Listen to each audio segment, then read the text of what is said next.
नमस्कार दोस्तों, कैसे हैं आप लोग। एक बार फिर से स्वागत है आप लोगों का हमारे चैनल कृपा सिंधु पे। दोस्तों, आज मैं आपको गायत्री माता के महिमा के बारे में सुनाऊंगा। गायत्री माता साक्षात कल्प वृक्ष हैं, करुणामयी है और अपने संतान की कोई भी अभिलाषा हो वो पूरी करते हैं। दोस्तों, ये कहानी है महर्षि गौतम मुनि की। कहानी काफ़ी पुरानी है। ये उस समय की बात है, हजारों साल पहले, जब एक बार पृथ्वी पर घोर अकाल पड़ा था। अनावृष्टि के कारण सब और सूखा दिखाई पड़ने लगा। बड़े बड़े सरोवर भी सूख गए। पशु पक्षी सभी जल के लिए भटकने लगे थे। घरों में मनुष्य की लाशें सड़ने लगी। लोग मर रहे थे। जब उनको खाना नहीं मिल रहा था, पीने को पानी नहीं मिल रहा था। नीचे से पृथ्वी का रस सूखा और ऊपर से सूर्य का ताप इतना बढ़ा कि अग्नि वर्षा सी होने लगी। ये बात सभी जानते थे कि उन दिनों महर्षि गौतम जो थे, उनकी तप शक्ति बहुत थी। गौतम गायत्री माता के उपासक थे। गौतम ऋषि गायत्री माता के साधना करते थे। सर्वत्र घोर दुर्भिक्ष होते हुए भी उनके आश्रम की भूमि सुरक्षित थी। वहां पर जल और अन्न की कोई कमी नहीं थी। इस स्थिति में बहुत से ब्राह्मण एकत्र होकर महर्षि के आश्रम पर पहुंचे और कुशल प्रश्न के अनंतर उन्होंने अपना कष्ट कह सुनाया। महर्षि ने उन्हें हर प्रकार सांत्वना दी और उनसे वहीं रहने का अनुरोध किया। तदनंतर महर्षि ने भगवती गायत्री से प्रार्थना की, हे अम्बे, मैं तुम्हें बारंबार नमस्कार करता हूँ। तुम प्राणियों की विपत्तियों को दूर करने में समर्थ हो। इस घोर दुर्भिक्ष में के समय में भी प्राणियों की सेवा कर सकूं, ऐसा बल दो। जगत जननी, तुम ही इस घोर संकट में उद्धार करने वाली हो। तो ये प्रार्थना उन्होंने गायत्री माता से की। माता गायत्री ने कहा, महर्षि, मैं तुम्हें अक्षय पात्र देती हूँ। कल्प वृक्ष के समान ये पात्र तुम्हारी इच्छित वस्तुओं से सदा पूर्ण रहेगा। वही हुआ। अक्षय पात्र के द्वारा अन्न, वस्त्र, आभूषण, धन, धान्य सभी के ढेर लग गए। ब्राह्मणों की पत्नियां श्रेष्ठ वस्त्रालंकारों में देवंगनाएं जैसे लगने लगी। महर्षि जब जिस वस्तु की इच्छा करते, तभी उस वस्तु को अक्षय पात्र पूर्ण कर देता।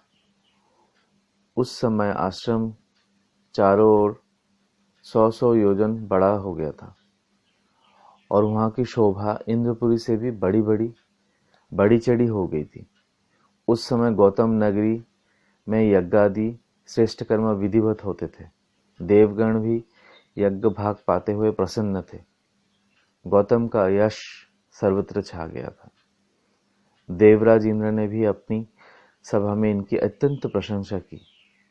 भगवती गायत्री के अनुग्रह से 12 वर्ष तक परिवारों का भरण पोषण करते रहे।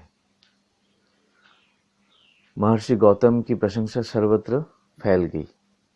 उन्होंने प्राणी मात्र के कल्याण की जो प्रार्थना भगवती गायत्री से की थी, उसके फलस्वरूप जल वृष्टि और धन धान्य आदि की उत्पत्ति होने लगी। सूर्य का ताप अपनी विकरालता छोड़कर पूर्वमान पर आ गया।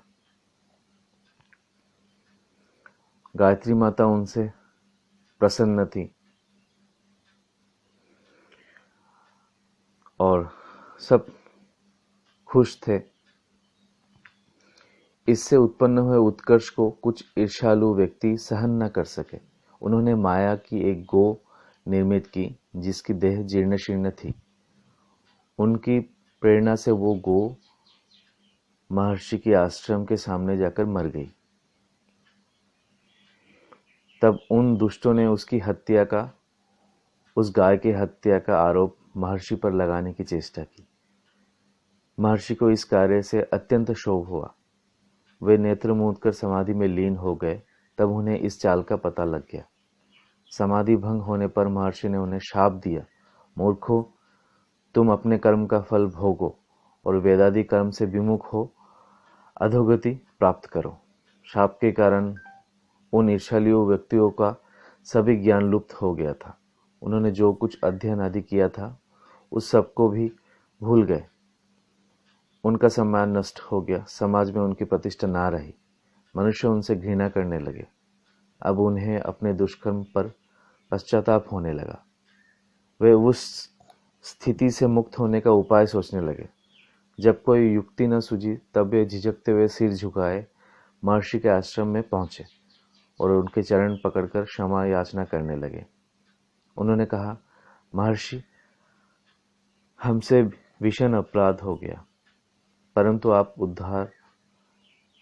आप उदार मन वाले हैं। हमारे दुष्कर्म को क्षमा कर दीजिए। हे ऋषि श्रेष्ठ, हम पर प्रसन्न हो जाइए, हमारे अपराध को भूल जाइए। उनका रुदन सुनकर गौतम का हृदय करुणा से भर उठा। वे बोले, उपासना से तुम्हारा कल्याण संभव है, अतः एकाग्र मन से उन्हीं का जाप करो। उन्हें विदा करने के पश्चात महर्षि ने सोचा कि इन बेचारों का कोई दोष नहीं था। ये सब प्रारब्ध का ही खेल है।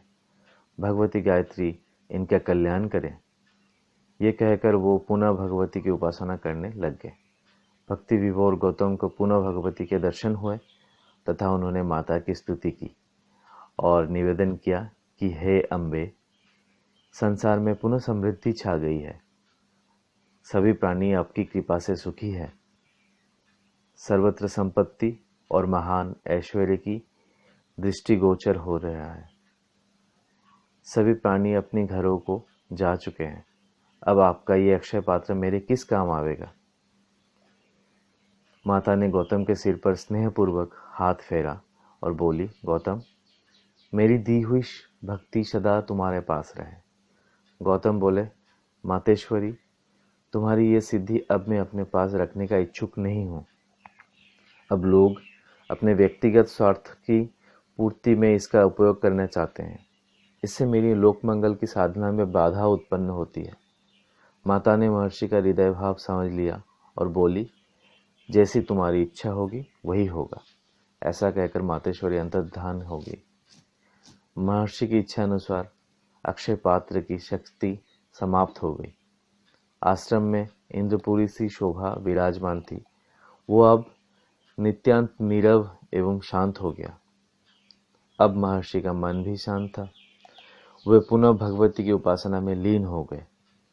आश्रम में आगंतुकों की भीड़ अभी भी लगी रहती थी, पर उनमें सांसारिक कामनाओं से ग्रस्त याचक अधिक होते थे।